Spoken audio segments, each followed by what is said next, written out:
Today I'm going to be making milk chocolate caramel tart. Alright, so...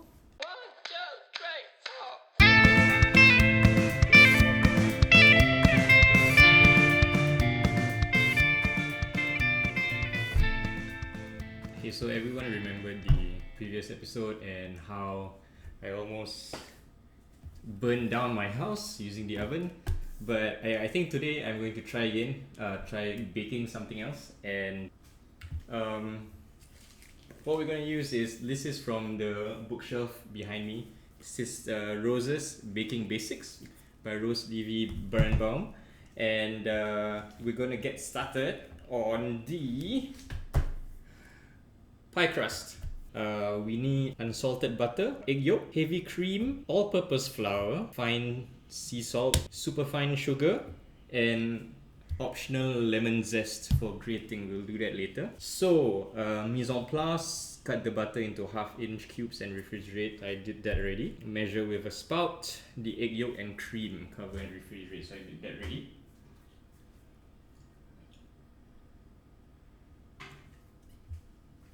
Okay, in a medium bowl, whisk together the flour and salt.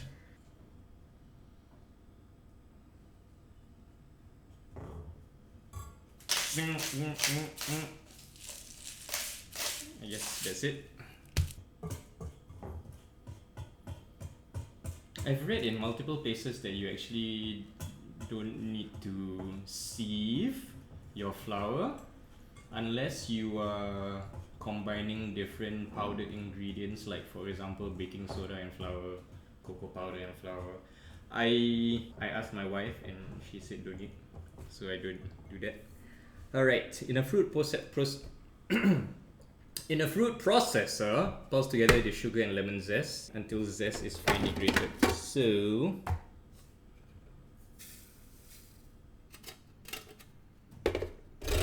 let's try.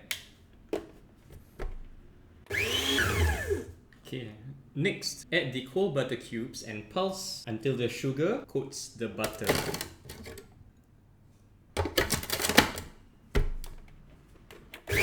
Okay. Ooh, by the way, I haven't showed what the pie looks like.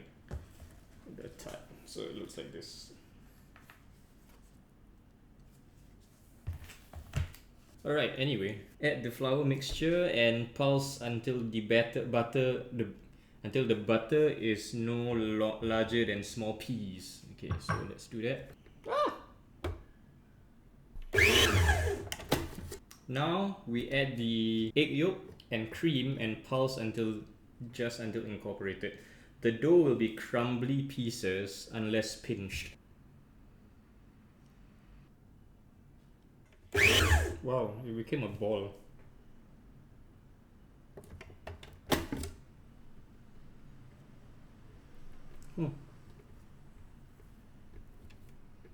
Interesting. So my dough is not crumbly at all.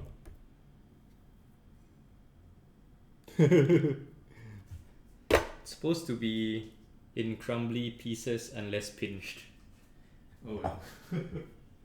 Okay, moving on. Let's see what happens.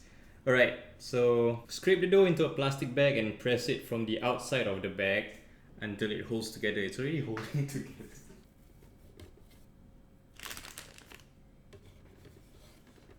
Okay, so I put it in a plastic bag. I am going to press it from the outside just until it holds together. Guess I don't need to do. Oh my god, did I waste a plastic bag? So it's already held together. Okay, okay, I guess that's it. Okay, and then the next thing we do is remove the dough from the plastic bag and place it on a very large sheet of plastic wrap.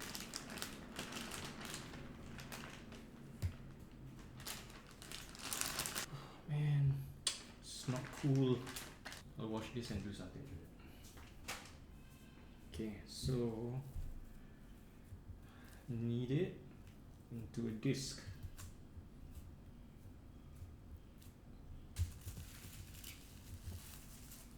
I'm gonna pop this in the fridge. Well, now we make our ganache. Okay, we are back for part 2. So we are trying to make the milk chocolate ganache. This is 55% cacao at 454 grams. I have heavy cream, this one, and I have corn syrup, this one, 34 grams. Okay, so into a food processor, break the chocolate into pieces until very fine. So we have the chocolate, a lot of chocolate. Okay, I'm gonna put like a bit first and see how it goes. I'm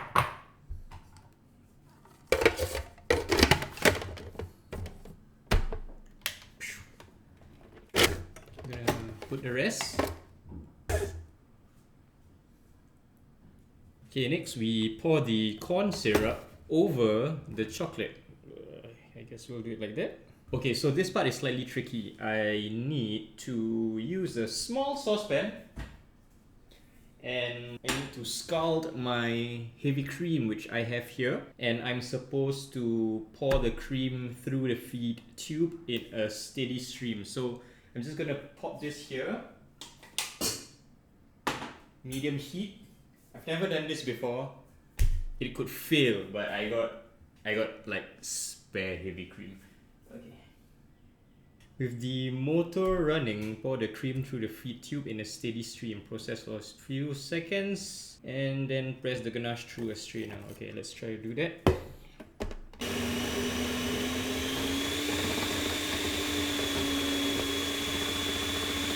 Okay.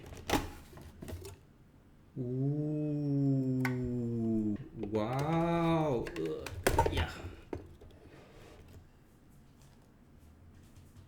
I got this thing. Now I have my medium bowl and I'm supposed to press it through a strainer. Okay. Whoa. Ooh.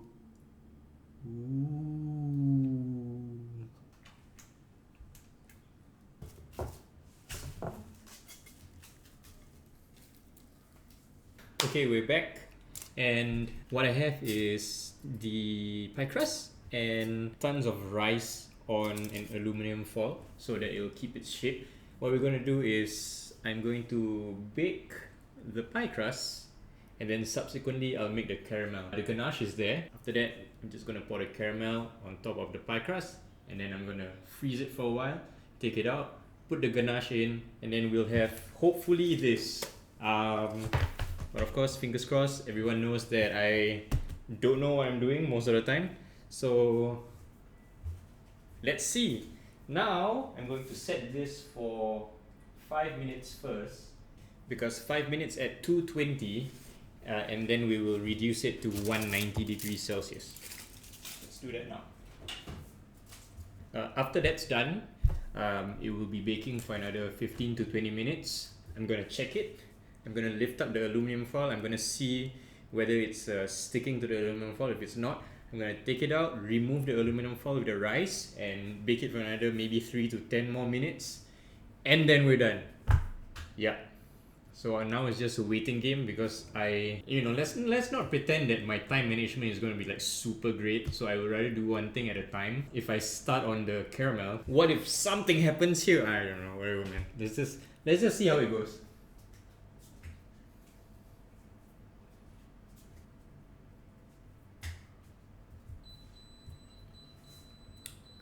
Alright, so it's been 5 minutes. I'm going to lower down the temperature from 220 degrees Celsius to 190 and it's going to bake for another 20 minutes. So my pie crust is out. I'm going to let it cool and cook a bit more. Ouch. Okay, so next we're going to do the caramel. What we need is unsalted butter, heavy cream, sugar, light corn syrup, cream of tartar, and water. And we need to do it in a saucepan. Making the caramel. In a saucepan, preferably non-stick, stir together the sugar, corn syrup, cream of tartar, and water until all the sugar is moistened. Okay, done. Alright, And then we need to heat over medium heat, stirring constantly until the sugar dissolves and the syrup is bubbling. Stop stirring completely when it bubbles and let it boil undisturbed until it turns a deep amber color. Let's do that. Over medium heat, stir constantly until the sugar dissolves and the syrup is bubbling. Okay, so the syrup is bubbling and I am going to let it boil undisturbed until it turns a deep amber color and reaches 188 degrees Celsius. Don't know how I'm going to figure that out, but let's see. Okay, I think it's hitting the amber color. Slowly and carefully pour the hot cream. Okay, it's not that hot. It will bubble up furiously. I'm gonna stir all this. There you go, bubble up furiously. Next, add the butter and use a silicone spatula or a wooden spoon to stir the mixture gently. So it's my butter. Oh, I'm supposed to remove it from heat. Oops. Stir the mixture, scraping the thicker part that settles at the bottom. I'm doing it now. Okay. Stir gently for 1 minute until the mixture is uniform in color and the caramel is fully dissolved. And then after this, I can immediately pour it onto my tart shell or my pie crust, and then I can spread it out. Yeah, I think we're good.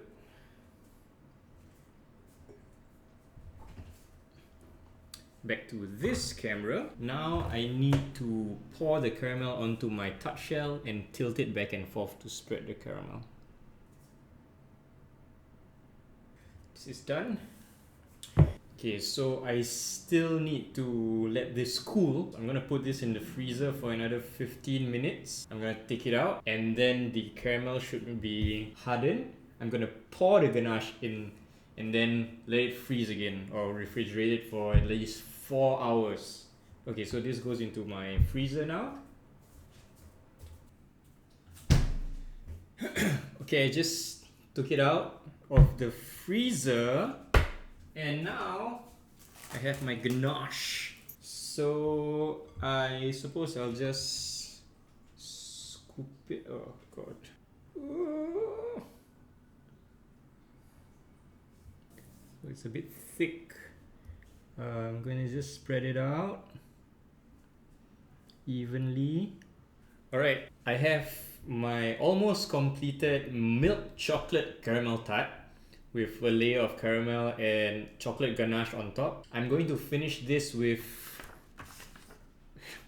fleur de sel or Maldon salt. So I have Maldon salt in the pantry. Chances are I'm probably not going to stick to the fixed camera. I'm just going to pop this in the fridge for an hour and I'm going to take it out. Honestly, before I do that, I just want to say that this has probably been one of the toughest things I've done. The previous time when we made shortbread cookies, I told myself that I probably want to try baking something again because obviously I burnt my cookies and I didn't really feel good about it, but that's okay. But this one, I don't know what I was thinking. It's like trying to overcompensate or something. It's like, okay dude, let's try making a tart. The crust, the ganache, the caramel. I've never made ganache, I've never made caramel. The technical aspect of it also, where you had to stir consistently, and I was working with creams, I was working with cream of tartar. It's just so many things going on. It was a bit overwhelming and I was pretty stressed out. Throughout the entire time I was texting my wife, asking her for advice, because actually the reason I made this was because Rachel makes a mean version of this. So that's the reason why as well. But anyway, I'm not sure this will turn out well. There's probably some cracks in the crust as well and the caramel will leak out. I'm just gonna eat it anyway and that's it. So guys, this has been sitting in the refrigerator for about an hour and a half. As you can see, I already sprinkled some flaky sea salt. Now, let's try.